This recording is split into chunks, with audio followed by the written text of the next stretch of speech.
Let's go ahead and plan for our final feature. We're going to do some practical things like create a question list and a plan for how to move forward. Now, lists are great because they help us to remember. We have good intentions. We think we're going to remember what we want to ask, but that doesn't always happen. There are a lot of moving parts in an interview. So you can modify the list as you go through the interview. Yep, sometimes that person says something that you didn't anticipate, and so you can kind of go with the flow. But having a plan helps us to remember what it is that we want to ask our person and make sure that we stay on track. You want to honor the person's time, and you also have time constraints and deadlines too, so you want to make sure that you work within those. Now, you don't have to be wedded to your list. Your interview might change course. Sometimes you get to a place and you find out the story is not at all that way. I have a broadcast friend who was telling me that she went to interview an older gentleman who made widgets. I don't remember exactly what his craft was, but she got there and she saw World War II memorabilia and started to ask him about it and found out that he was a Japanese prisoner of war. So that changed the entire story, right? So she had to go with the flow, adjust her questions. She still did the widget piece, but that wasn't the point of the story. You follow your story, you don't create the story. So this is not creative writing assignment. This is always going to be based on truth. We can only work with what our source gives us. The key here is by asking good questions, you actually help to enhance the ingredients of the story. You can get more information, more good heart information, and head on information from your person.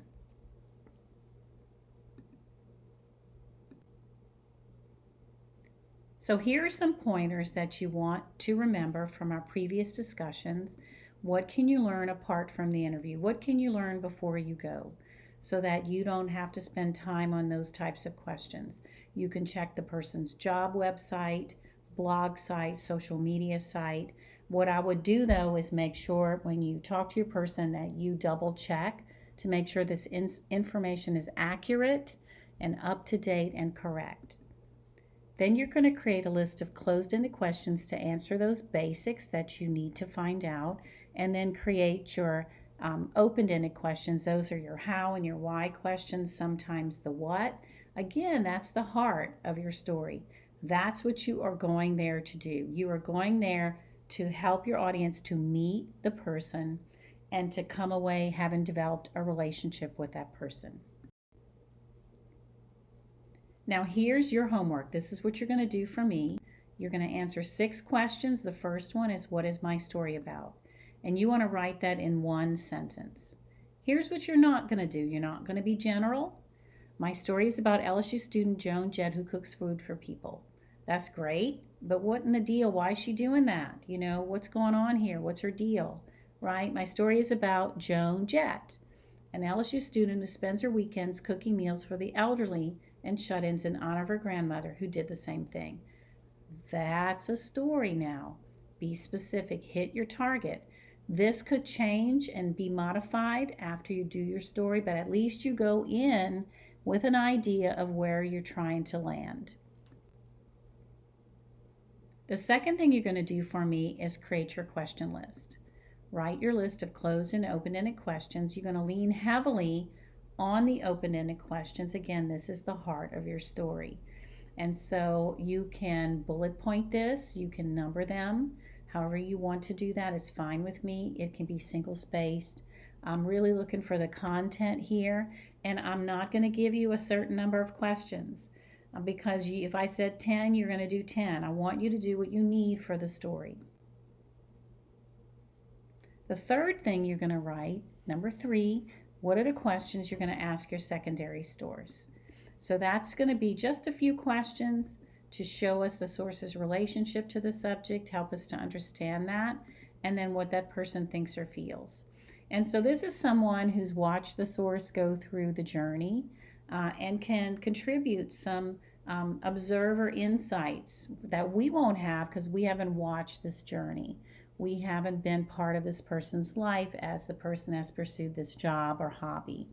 And so this helps us to get to know a little bit about the person.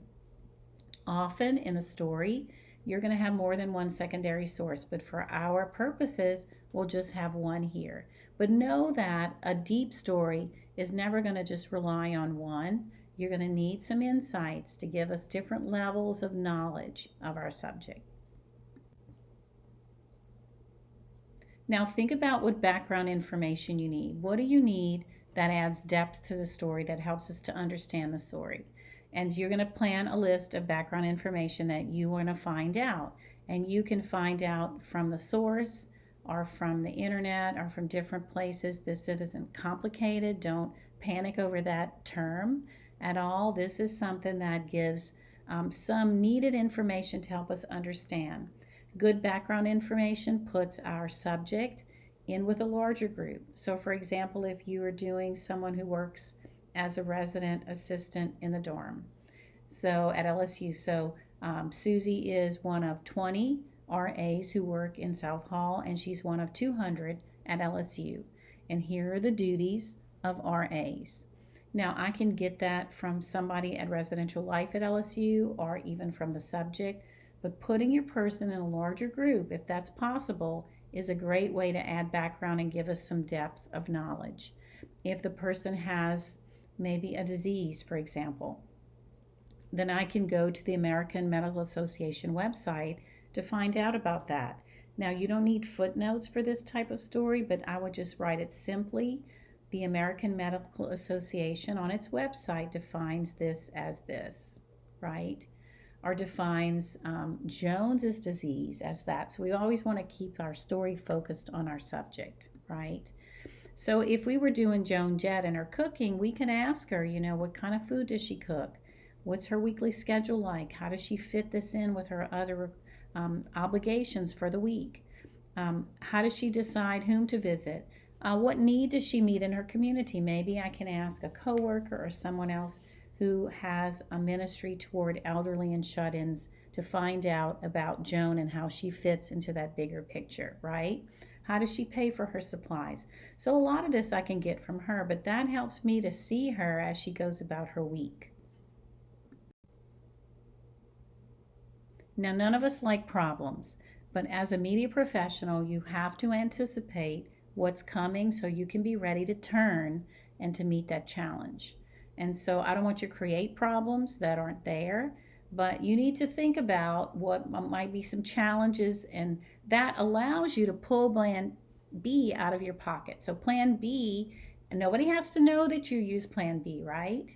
It's going to look just as good as plan A. Sometimes you're all the way down to plan Q before you find something that works.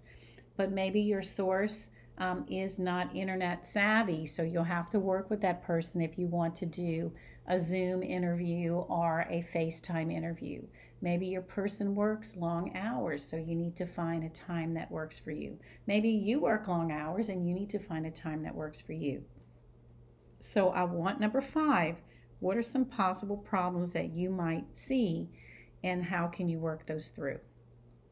This helps you to develop flexibility that you need for your job. So what's your timeline? So now we're going to commit to some things, right? Here's what that might look like. When will you call and set up the appointment? When are you going to try to do the interview? What's your time frame there? When are you going to contact your secondary source? When do you plan to have the interview completed? So this is going to be stuff that I want you to at least commit tentatively to a specific day.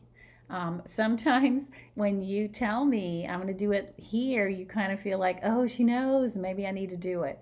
And so that will make you, that procrastinator in you will not be able to win the day, right? So we're going to go ahead and pursue a timeline, and you're going to let me know what you think that is.